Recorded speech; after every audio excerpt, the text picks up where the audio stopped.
نحمدہ ونصلی ونسلم علی رسولہ الکریم اما بعد فاعوذ باللہ من الشیطان الرجیم بسم اللہ الرحمن الرحیم قالوا سبحانک لا علم لنا الا ما علمتنا انک انت العلیم الحکیم قال یا آدم انبئہم باسمائہم فلما انبأهم باسمائهم قال الم اقل لكم انی اعلم غیب السماوات والارض واعلم ما تبدون وما کنتم تکتمون صدق اللہ العظیم۔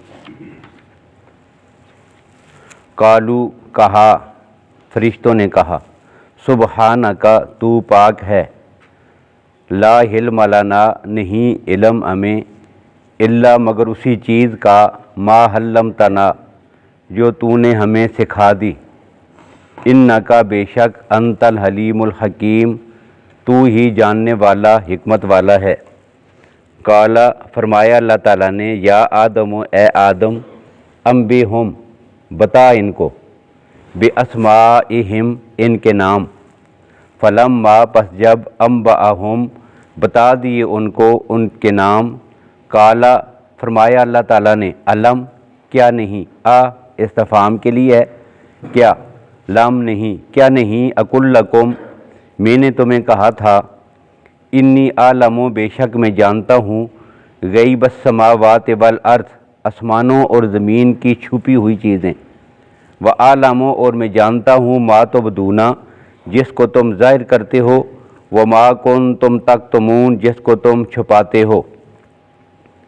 اب ان آیات سے سابقہ آیات کا کل جو ہے وہ سماعت گفتگو آپ سماعت چکے ہیں کہ جس میں رب العالمین نے حضرت آدم علیہ السلام کے سامنے فرشتوں کو لا کر ان چیزوں کے نام پوچھے، اور فرشتے وہ چیزوں کے نام، ان کے خواص، ان کے اثرات یہ بتانے سے قاصر رہے۔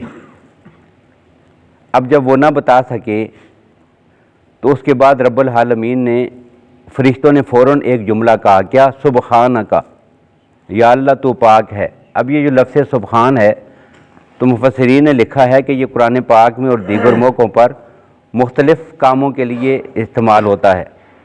اب سب سے پہلے سبحانہ یہ لفظ استعمال ہوتا ہے رب العالمین کی پاکی بیان کرنے کے لیے، جیسے کہ مشرکانہ عقائد اور نظریات کی تردید اور اس کے رد کے لیے، تنزیہ کے لیے، کیسے کہ مشرکین نے غیر اللہ کو اللہ کے ساتھ شریک کیا تو وہاں پر یہ لفظ استعمال ہوگا کہ یا اللہ تیرے ساتھ کوئی شریک نہیں ہے۔ سبحان اللہ و تعالی عما یشرکون، وہاں پہ یہ سبحان اللہ استعمال ہوگا۔ کیا معنی ہے؟ اللہ کی ذات پاک ہے شریکوں سے، جس طرح یہ مشرک اللہ کے ساتھ شریک ٹھہراتے ہیں، اللہ کے ساتھ کوئی شریک نہیں ہے۔ یا انہوں نے کیا کہا؟ فرشتوں کو اللہ کی بیٹیاں کہا، تو وہاں پر بھی رب العالمین فرماتے ہیں کہ اللہ کی ذات اس بات سے پاک ہے کہ وہ اولاد بنائے، اللہ کو اولاد بنانے کی ضرورت کوئی نہیں ہے۔ تو ایک سبحانہ اس موقع پہ استعمال ہوتا ہے۔ دوسرا لفظ سبحان جو ہے یہ استعمال ہوتا ہے کسی کام کے امر کے لیے، اللہ کی حمد و ثنا کا جب حکم دیا جا رہا ہو تو وہاں پر بھی لفظ سبحان استعمال ہوتا ہے۔ کیسے؟ وَسُبْحَانَ اللَّهِ حِینَ تُمْسُونَ وَحِینَ تُصْبِحُونَ۔ کیا سبحانہ کا معنی کیا ہے؟ اللہ کی تسبیح بیان کریں، نماز پڑھیں، صبح و شام اللہ کی عبادت کریں۔ تو یہ عبادت کرنے کا حکم دینے کے لیے لفظ کیا استعمال ہوا؟ سبحانہ۔ یہ دوسرا اس کا موقع ہے۔ تیسرا موقع یہ ہے کہ کبھی کبھی لفظ سبحان جو ہے یہ دعا کے لیے استعمال ہوتا ہے۔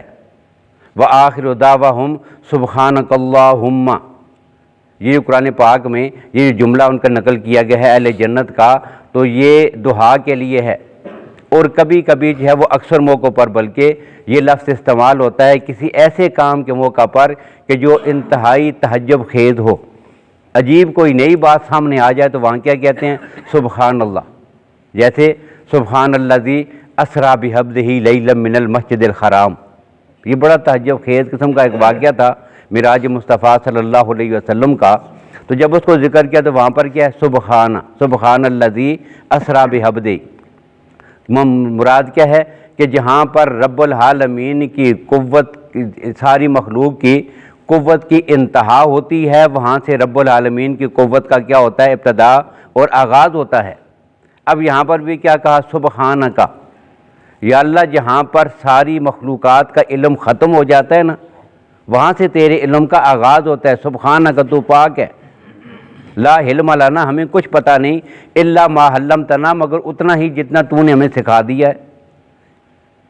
انک انت الحلیم الحکیم، تو ہی جاننے والا اور حکمت والا ہے۔ اب اس کے بعد اللہ نے حضرت آدم علیہ السلام کو حکم دیا کہ آپ ان کے سامنے آ کر ذرا ان چیزوں کے نام، ان کے خواص ان کو بتائیں تاکہ ان کو بھی پتہ چلے۔ اب میں نے کل بھی کہا تھا کہ یہ کیفیت بالکل ایسے ہی ہے کہ یہاں پوچھنے کا بالکل وہ انداز تھا کہ جس طرح ایک استاد اپنے شاگردوں کے سامنے آ کر ان کو بتاتا ہے، ان کو سکھائیے ذرا، ان کو بتائیں۔ اب انہوں نے ان کے سامنے آ کر وہ ساری چیزیں بتا دی۔ اب اللہ نے کیا کہا کہ فرشتوں میں نے تمہیں نہیں کہا تھا؟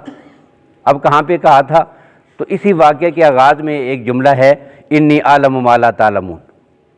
وہ جو حاکمانہ اور جو ہے وہ اجمالی جواب تھا، وہ کیا تھا؟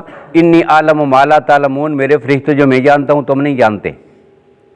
اب وہاں پہ تو اجمالی بات تھی، اب یہاں پر اس کی تفصیل پھر دوبارہ رب نے ذکر کی ہے کہ میں نے تمہیں نہیں کہا تھا، کیا کہا تھا کہ میں جانتا ہوں تم نہیں جانتے۔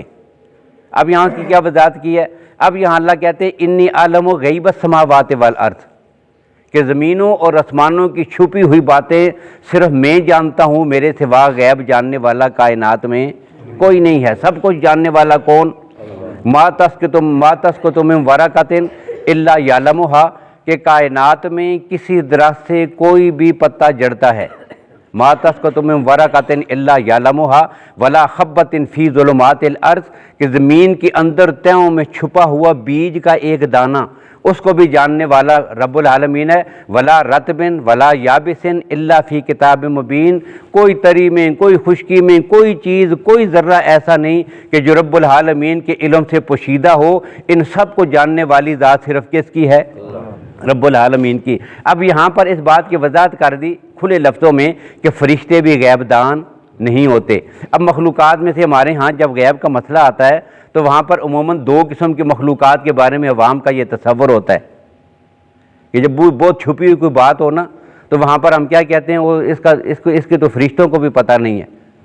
سوچ کیا ہوتی ہے؟ سوچ یہ ہوتی ہے کہ فرشتوں کو چھپی ہوئی باتوں کا پتہ ہوتا ہے، فرشتوں کو چھپی، چونکہ ہر جگہ وہ فوراً پہنچ سکتے ہیں، ایسی قدرت والی مخلوق ہے کہ پوری کائنات میں چند سیکنڈ میں وہ چکر لگا سکتے ہیں، تو غیب کی باتیں وہ بھی جانتے ہوں گے۔ اب اللہ نے یہاں پہ نفی کر دی کہ میرے فرشتوں، میں نے پہلے بھی کہا تھا کہ غیب میرے سوا جاننے والا کوئی نہیں۔ اب فرشتوں کی غیب کی نفی بھی ہو گئی ہے۔ اور دوسری ایک مخلوق ہے جس کے غیب کے بارے میں عوام کا ذہن خراب ہوتا ہے، کیا؟ جنات کے بارے میں، کہ جنات، جس آدمی کے ساتھ جن چمٹ جائے نا تو لوگ اس کے پاس جاتے ہیں حال وال پوچھنے کے لیے، اپنے حساب کتاب کرانے کے لیے، اس کے پاس ساری مخلوق جمع ہو جاتی۔ کیوں؟ سوچ یہ ہوتی ہے کہ جن کیا ہیں؟ غیب جانتے ہیں۔ اب قرآن پاک نے دونوں کی الگ الگ نفی کی ہے۔ ایک تو اللہ نے غیب کے نہ جاننے کی علی العموم نفی کی ہے، کل میرے نبی آپ ان کو بتا دیں، کل لا یعلم من فی السماوات والارض، زمینوں میں آسمانوں میں جو بھی مخلوق ہے، اب جو بھی مخلوق ہے میں جنات بھی آ گئے ہیں، جو بھی مخلوق ہے اس میں فرشتے بھی آ گئے ہیں، اس میں انسان بھی آ گئے ہیں، انسانوں میں انبیاء بھی آ گئے ہیں، صحابہ بھی آ گئے ہیں، اہل بیت بھی آ گئے ہیں، اللہ کے ولی بھی آ گئے ہیں، سب آ گئے ہیں۔ من فی السماوات والارض الغیب الا اللہ، جس طرح کلمے میں الا اللہ ہے نا، یہاں بھی انداز وہ الا اللہ والا ہے۔ کلمے میں کیا ہے؟ لا الہ الا اللہ، اللہ کے سوا کائنات میں الہ کوئی نہیں ہے، وہاں بھی الا اللہ ہے، صرف اللہ، اور یہاں بھی ہے الا اللہ، قل لا یعلم من فی السماوات والارض الغیب الا اللہ، اللہ کے سوا غیب جاننے والا بھی کوئی بھی نہیں ہے۔ یہ تو عمومی نفی تھی۔ اب یہاں پر کس کی نفی ہے؟ فرشتوں کی نفی ہے۔ اور آگے جا کر جنات کی نفی قرآن پاک میں کہاں ہے؟ تو قرآن پاک میں جنات کی نفی ہے حضرت سلیمان علیہ السلام کے واقعے میں۔ میں نے پہلے اختصار کے ساتھ اس موقع پہ اس واقعے کا اشارتاً ذکر کیا تھا کہ حضرت سلیمان علیہ السلام نے کیا کیا کہ اللہ نے جنات بھی اور یہ بڑی بڑی جتنی مخلوق تھی، دیو تھے، جنات تھے، ان کے تابع کر دیے تھے، ان پر بھی ان کی حکومت تھی۔ اب ان سے وہ بڑے بڑے کام کراتے تھے، یا ملون لہو ما یشاء، جو وہ چاہتے تھے ان سے بنواتے تھے، من محاریب و تماثیل و جفان کل جواب، اتنی بڑی بڑی دیگیں کہ سارے مل کر اس کو اٹھا نہیں سکتے، اتنی بڑی دیگیں کس نے بنائی ہیں؟ وہ جن دیگیں بناتے تھے وہ بنی ہوئی ہیں، اور وہاں پر قدور راسیات ایک ہی جگہ وہ رکھی ہوئی دیگیں، اٹھانے کی نہیں۔ اب ان میں کھانا پکتا، ایک ہی دیگ میں کھانا پکتا تو ساری مخلوق کے لیے کافی ہو جاتا۔ یہ بڑی بڑی دیگیں کس نے بنائی؟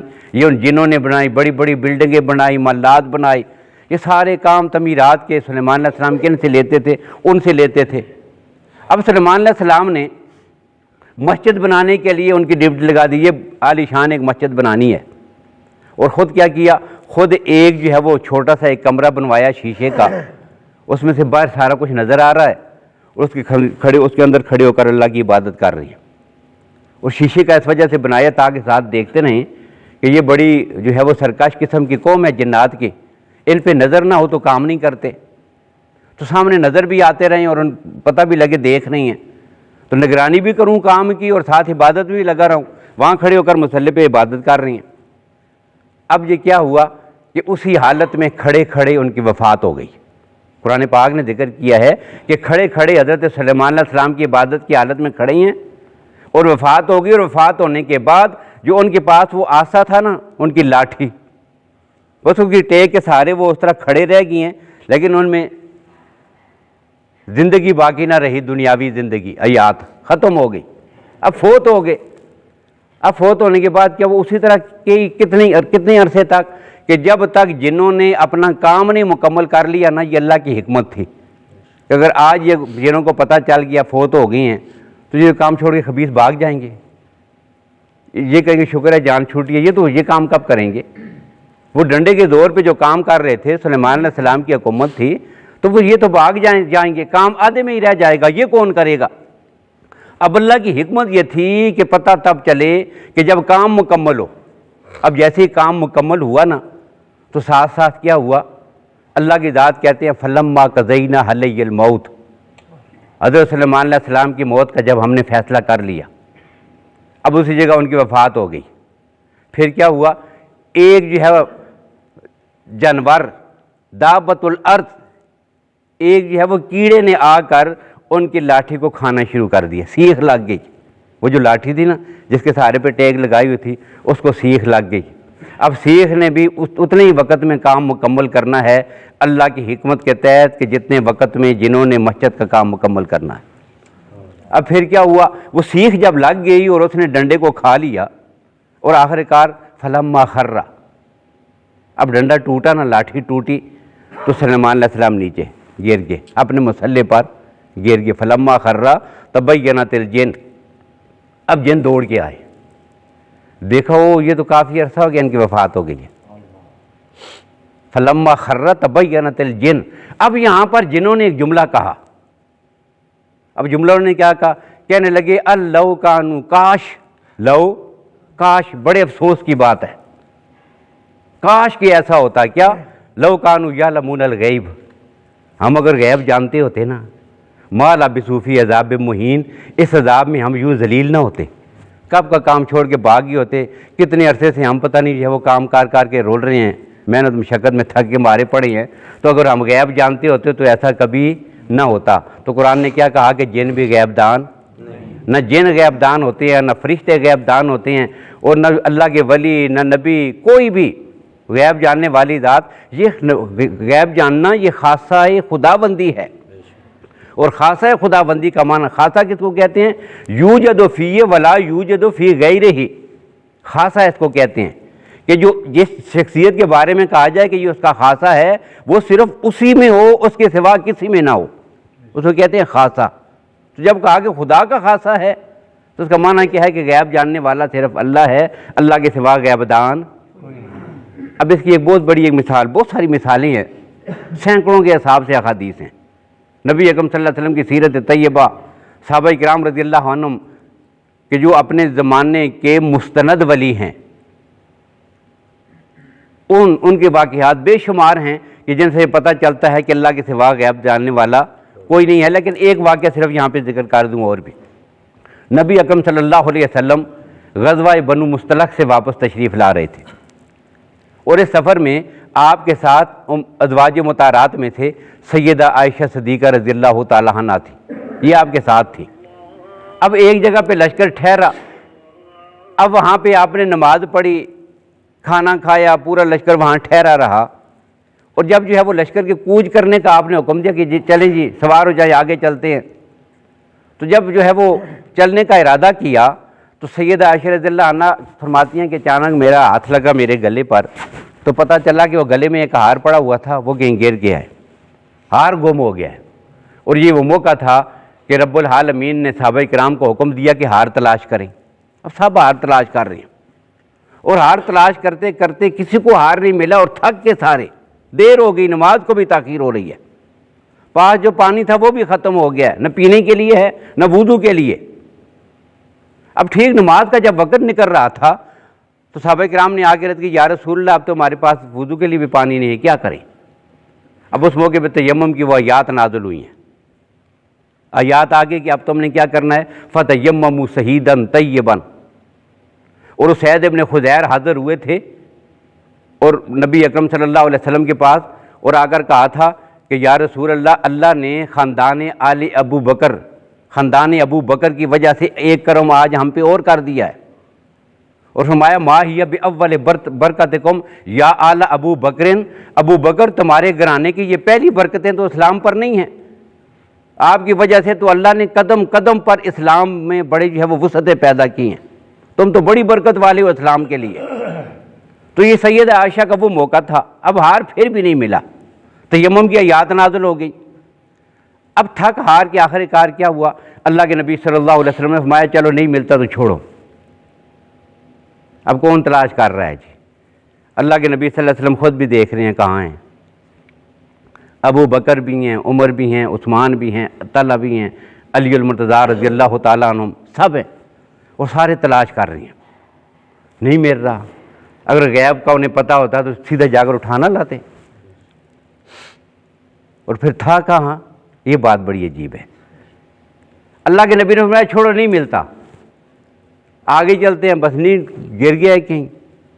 اب جب اونٹنی کو اٹھایا گیا نا، جس اونٹنی کے اوپر اللہ کے نبی بیٹھے ہوئے تھے، اب اونٹنی اٹھ کے کھڑی ہوئی نا تو اس کے نیچے پڑا ہوا تھا۔ اللہ اکبر! آپ اندازہ کریں،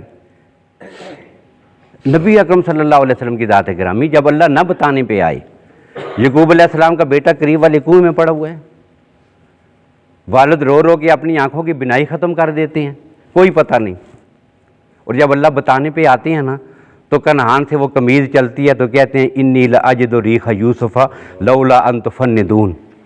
بچوں اگر میرے ساتھ تو مذاق نہ اڑاؤ نا کہ بابے کا دماغ خراب ہو گیا ہے، تو مجھے آج لگتا ہے یہ لولا ان تفندون، یہ اس کا معنی ہے کہ یہ نہ کہنا کہ بابے کا آج دماغ ٹھیک نہیں ہے، بوڑھا ہو گیا ہے، مجھے آج خوشبو آ رہی ہے، یوسف آئے گا واپس، تو وہاں سے خوشبو، جب اللہ بتائے تو سب کچھ پتہ چل جاتا ہے، اور جب نہ بتائے تو قریب بالکل سامنے اونٹنی کے نیچے ہار پڑا ہوا ہے، اللہ کے نبی کو اس بات کا پتہ ہوتا نہیں ہے۔ یہ وہ بات ہے کہ جس کو قرآن نے کہا قل لا یعلم من فی السماوات والارض الغیب الا اللہ، کائنات میں اللہ کے سوا غیب جاننے والا کوئی نہیں ہے۔ یہ بات یہاں اللہ نے فرشتوں کے سامنے کہی کہ میں نے تمہیں پہلے ہی نہیں کہتا تھا انی اعلم غیب السماوات والارض، زمین و آسمان کی چھپی ہوئی چیزیں جاننے والا صرف میں ہوں، وَأَعْلَمُ مَا تُبْدُونَ، اور میں جانتا ہوں تو جو تم ظاہر کر رہے ہو۔